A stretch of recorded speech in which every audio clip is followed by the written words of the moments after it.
atelier numéro 6, produire des indicateurs stratégiques pour le tableau de bord. Donc cette fois, il va s'agir de sélectionner des centralités, des finalités sur lesquelles les agriculteurs vont poser des indicateurs qui vont servir au pilotage de la stratégie. Alors le diaporama que nous proposons vise à donner les bases méthodologiques pour construire ces indicateurs stratégiques qui seront ensuite insérés dans le tableau de bord stratégique de l'exploitation. Alors, comme nous l'avons dit tout à l'heure, le logiciel nous permet de hiérarchiser les centralités, de la plus importante à la moins importante, nous permet d'identifier des finalités, et ensuite ce sont les agriculteurs qui vont retenir les 7, 8 centralités les plus importantes et les 3, 4 finalités identifiées. À partir de là, on va leur demander de mettre des indicateurs sur chacune de ces cibles identifiées, sur chacun de ces éléments importants qu'il va falloir piloter, qu'il va falloir suivre. Alors à partir de là, il faut prendre quelques précautions. Tout d'abord, définir ce qu'est un indicateur stratégique, si on veut le construire. Il y a quelques précautions à prendre. Alors, la définition d'un indicateur, on va dire, doit recouvrir un certain nombre de qualités. Premièrement, l'indicateur stratégique, il doit être pertinent. Il doit être sous contrôle des agriculteurs qui vont être amenés à piloter la structure. L'indicateur, il doit être fiable. Il doit être facilement mesurable. Il doit être mobilisateur et partagé. Il doit être positif pour soi et pour les autres. Autrement dit, on va parler d'indicateurs SMART, S comme significatif, M comme mesurable, A comme acceptable, R avec un responsable de l'indicateur et T pour temporellement défini. Par ailleurs, une fois l'indicateur retenu, il va falloir lui attribuer un objectif. Donc un objectif par indicateur. Cet objectif, il doit être aussi spécifique, il doit être mesurable, atteignable, réalisable, réaliste et bien sûr là aussi temporellement défini. Alors nous avons ensuite demandé aux agriculteurs de définir ces indicateurs stratégiques et de leur mettre un objectif. Alors nous sommes partis par exemple du cluster 1, qui est le modèle technico-économique voulu par les agriculteurs, mais qui n'atteint pas les objectifs de revenus et de conditions de travail. Dans ce cluster, on a une finalité qui est à avoir un revenu disponible correct et profiter de sa famille. On a aussi des centralités qui ont été retenues par les agriculteurs. Première centralité, qui est l'augmentation d'autonomie alimentaire.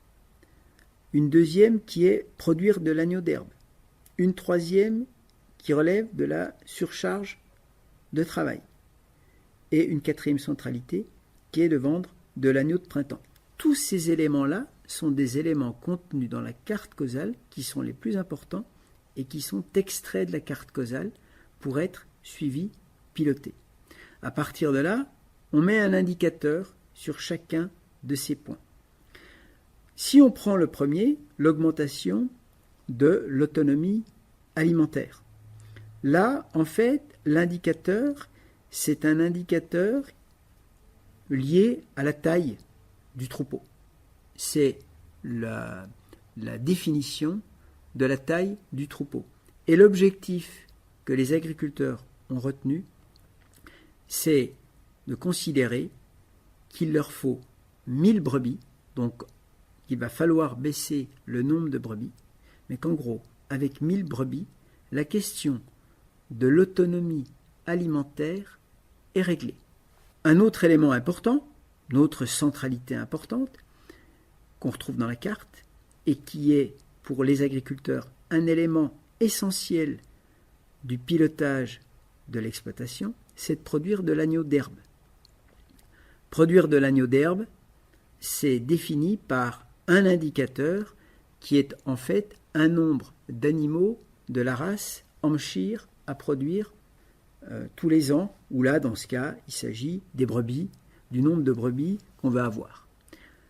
Et donc, l'objectif qui a été fixé pour cet indicateur catégorie d'animaux et races, c'est 500 Hampshire. Produire de l'agneau d'herbe, ça va être permis en ayant 500 Hampshire. Même chose, produire ou vendre de l'agneau de printemps, ça passe par avoir 500 brebis de race romane.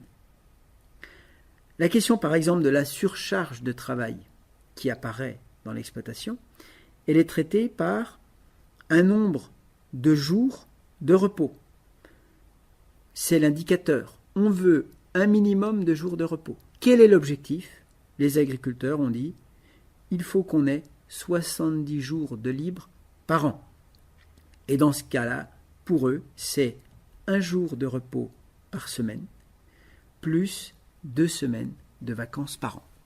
Alors je propose là aussi de travailler avec vous sur les centralités qui apparaissent dans ce cluster. Donc le cluster 2, c'est le cluster qui traite le process de production.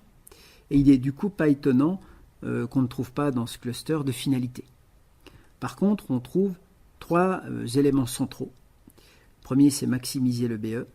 C'est ce qui ressort là dans la carte. Le deuxième, c'est le développement d'un système agneau de bergerie. Et le troisième, c'est d'avoir beaucoup plus d'agneaux par brebis. Alors en fait, ici, nous avons 3 centralités et les agriculteurs ont fini par ne retenir qu'un seul indicateur. Cet indicateur, ils l'ont mis sur la première centralité, maximiser le BE. Donc là, en fait, pour eux, maximiser le BE, ça passe par un indicateur lié au produit. En fait, c'est une entrée produit qu'ils ont. Et l'objectif, finalement, qu'ils se donnent, c'est d'avoir un EBE à 100 000 euros en 2016.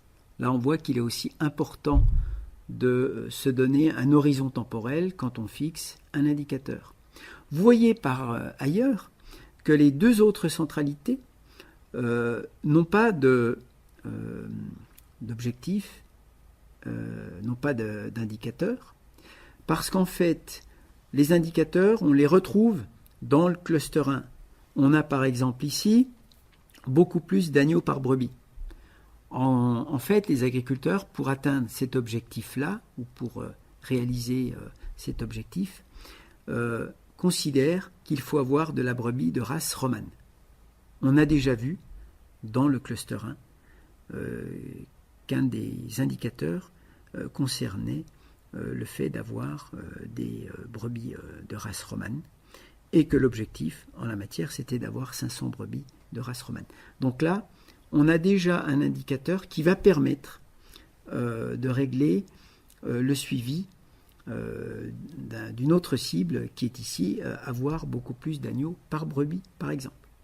C'est aussi la même chose pour le développement d'un système agneau de bergerie.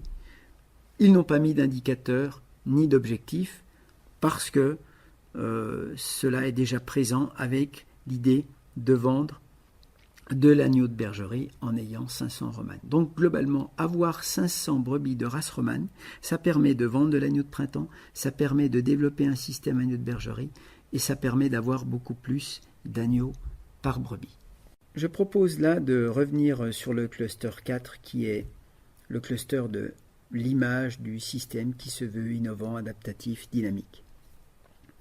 Je vais simplement me focaliser sur une centralité qui est par exemple avoir du matériel adapté et performant. Là, l'indicateur est lié à l'état d'un matériel et l'objectif pour cet indicateur est que le tracteur démarre tous les matins.